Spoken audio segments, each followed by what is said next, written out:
if we're talking hypothetically, if it was like, you know, this is a decision you have to make, yeah, I'll probably have to go higher for me to 100% 60.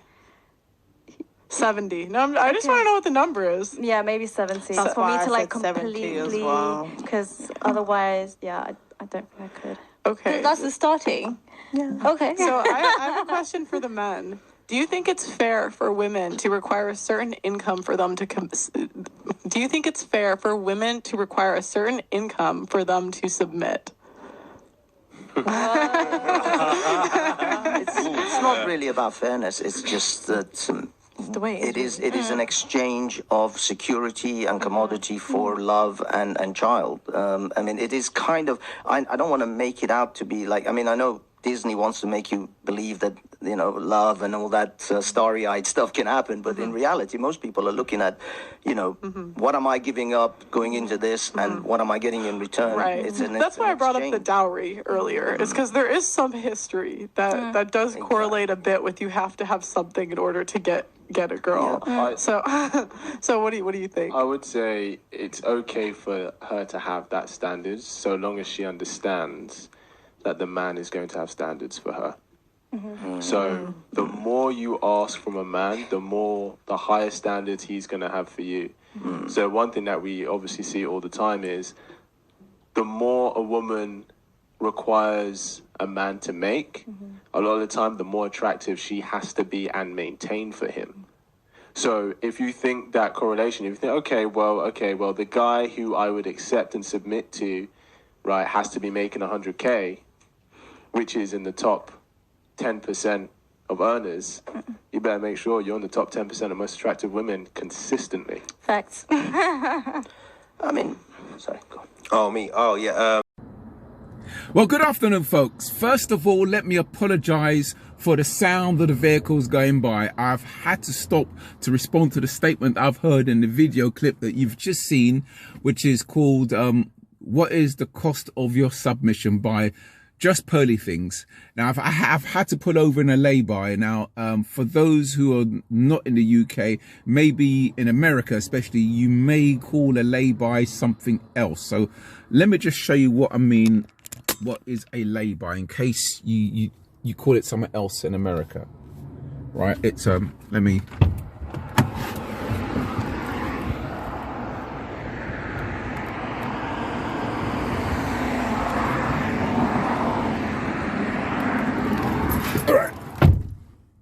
So I've pulled over in a lay-by, so I don't know what you call that in America. So let me just put you back.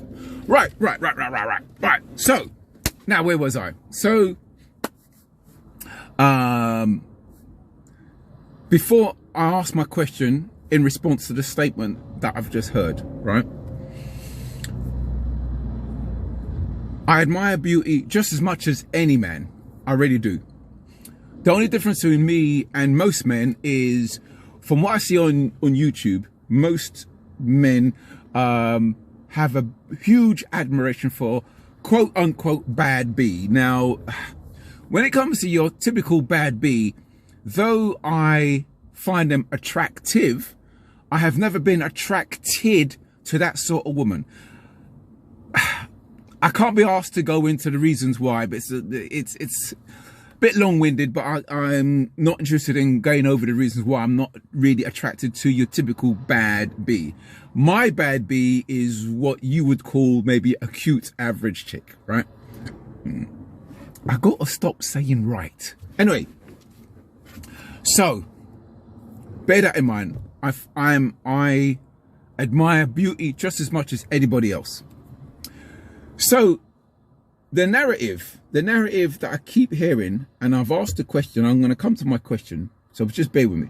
The narrative, as you've just heard, that the same way a woman makes demands on a man, like he has to earn a certain amount of money, he has to look a certain way, yada yada, be 6 foot tall. The same way a woman makes demands on a guy, as you heard, the narrative is, well, a guy who's got money, a guy who's part of the 5% or the 1% or the 2%, also makes demands on the women also. And that demand tends to be on how hot she looks. That seems to be the narrative standard, is the demand is hotness. So what a lot of people class as a 10% woman or woman who's part of the 5% is purely based on how hot she looks. That's what puts her in the smaller percentage, which then qualifies her to be with said high value man or high earning man. So her being hot equals qualified to be with a high earning man because she's hot looking, and that hot looking puts her in the 5% or 10% of women. Okay, right, so that's the narrative. I've laid out what the narrative is. So let's take me for example.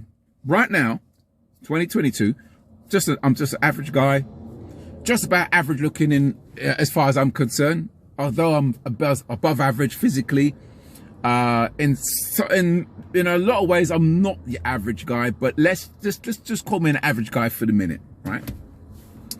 So let's say my projects hit the ground running and they go global. I like my audiobook that I published, Tales from the Little Black Book, One Man's Journey on the Dating Scene, available on Rakuten Kobo, right? Okay, so let's say my audiobook takes off large, becomes a bestseller worldwide, or my other projects that I'm involved with, let's say they take off, bam. You know, because in the past, I've always tried to improve my situation.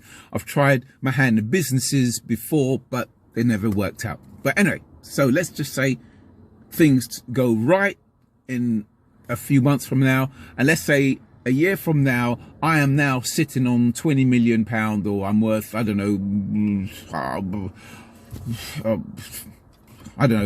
70 billion, just for argument's sake. Let's say I'm worth that. So now, according to the narrative, I'm entitled to demand a hot chick be with me. Okay, right. Here's my question. Here is my question. In that situation, said hot chick, what is she bringing into my life that's going to make me go, wow? What is she bringing into my life that's a trade-off for my business ideas, all the hard work that I put in? So I've pushed a rock up a hill to get my ideas off the ground, or even still, let's say I didn't do a hard work. Let's say I just got lucky on the numbers and I won the Euro Millions. Okay, so there's no hard work involved. So now I'm sitting on millions. Still, the question still applies. What is a hot chick bringing into my life that makes me gonna say, wow, her is worth all of this, because this is where you got to fill in the gaps. All of this, what I have, is worth her being in my life because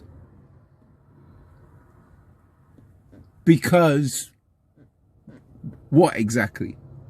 What am I getting from this hot chick then as a millionaire that I can't get now just as an average man? What is she bringing to me? Now, I can think of a lot of things that she's going to get. I could turn it the other way around. A hot woman, or just a woman with a high earning man. I could think we can name a big list of things what she's going to get. But what is he getting? What is he getting that's the equivalent of what he has? To me, it's not equal. It really is, especially as looks is perishable goods. You know, and like, for those of you who don't know, who's never seen me before, right? I've worked as a professional dancer. Equals, I've had a lot of fun in my life. I've forgotten more fun than a lot of guys will ever see in their lives. So you can't tell me, oh, she's going to bring you good pussy. Man, I've forgotten good pussy. I don't know. I'm 59 years old. And if I never have good pussy again, it doesn't matter. Really, I could go to my grave smiling because I've had a lot of good pussy. So her bringing pussy, I could get pussy now as just an average man. So unless the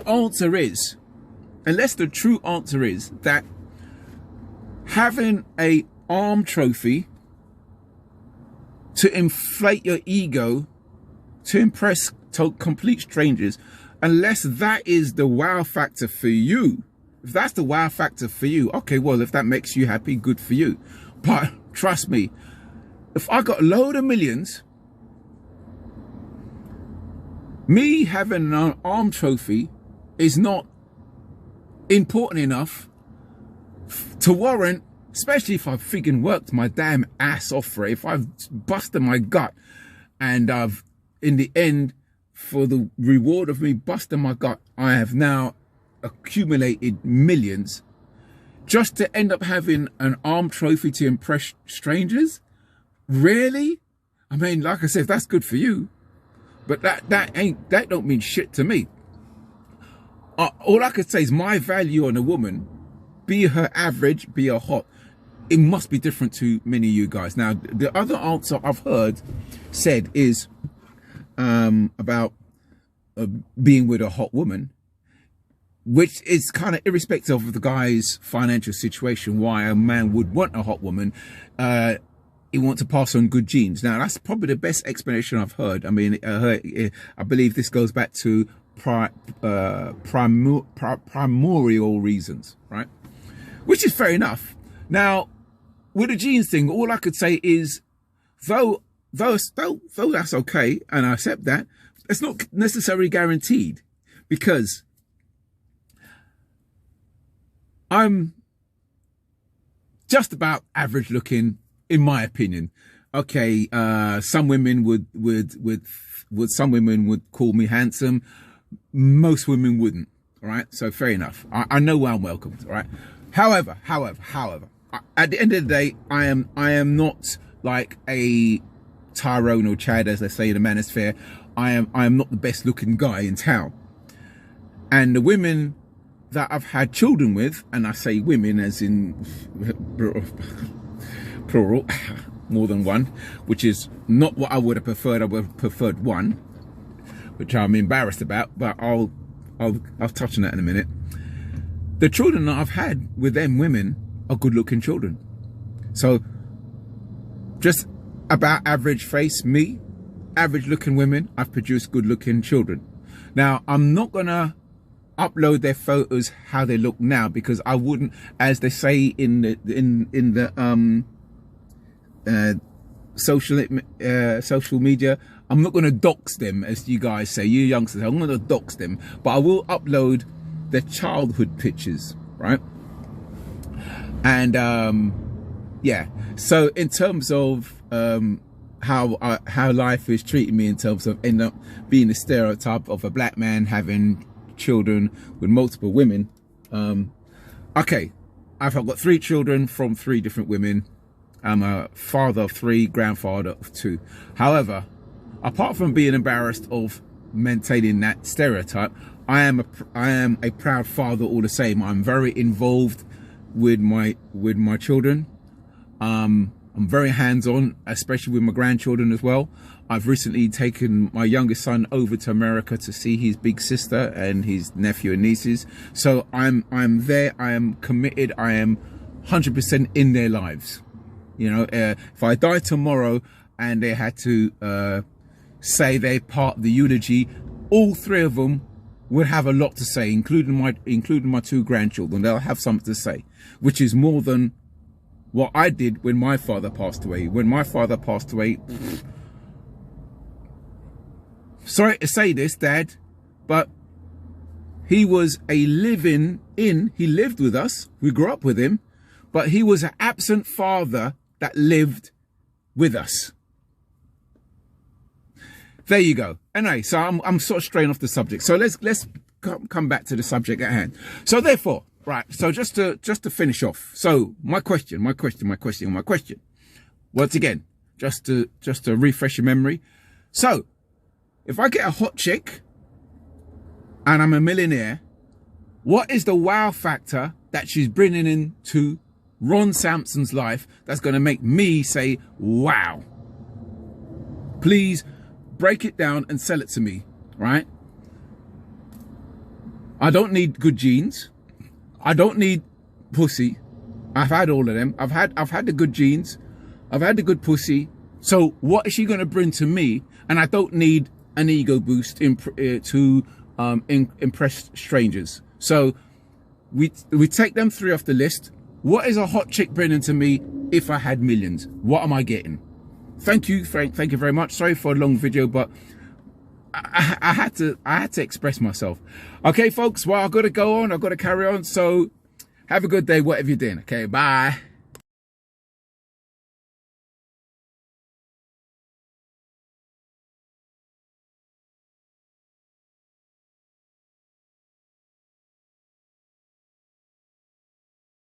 Welcome to the Tales from the Little Black Book, one man's journey on the dating scene.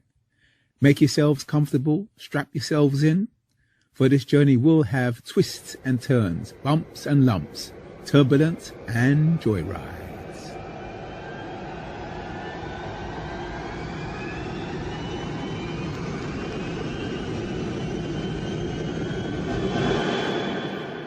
For the most part, I'm just an ordinary man, but the journey I've been on is anything but ordinary.